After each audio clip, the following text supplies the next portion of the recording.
Daniel from Cashton wrote in this week about sequestration and furloughs that he's faced in his position as a civilian employee at Fort McCoy.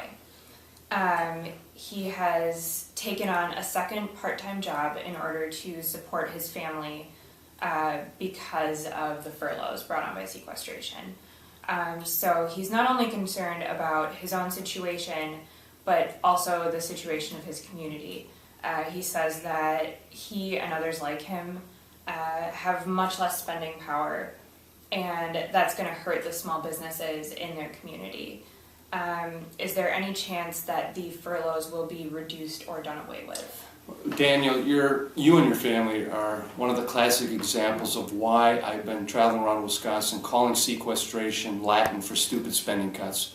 This is an unfair burden that you're being asked to take, these forced furloughs, which could result in up to a 20% reduction in pay because of the indiscriminate across-the-board cuts that the sequester is bringing.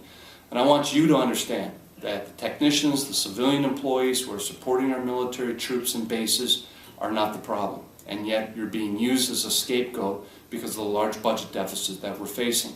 I'm doing everything I can to try to convince my colleagues the sequester is not the right way to go. There are other spending categories, more wasteful programs we should be looking to first for spending reductions before we're asking people like yourself and others at Fort McCoy, Camp Douglas, Volk Field to have to accept these forced furloughs. But until that's fixed, I've just co-sponsored legislation called Stomp Act, which would reduce my pay, other members of Congress's pay, the same amount that your pay is being reduced to. Because if you're going to be asked to take a haircut during sequestration, members of Congress should have to do the same thing. A week from Monday, I'm actually coming to Sparta having a listening session for those employees who are being laid off right now because of the forced furloughs. I'll get you information, Daniel. I'll send information back home too in regards to the time, place, location of that listening session. If you want to come and tell your story, that would be helpful to me.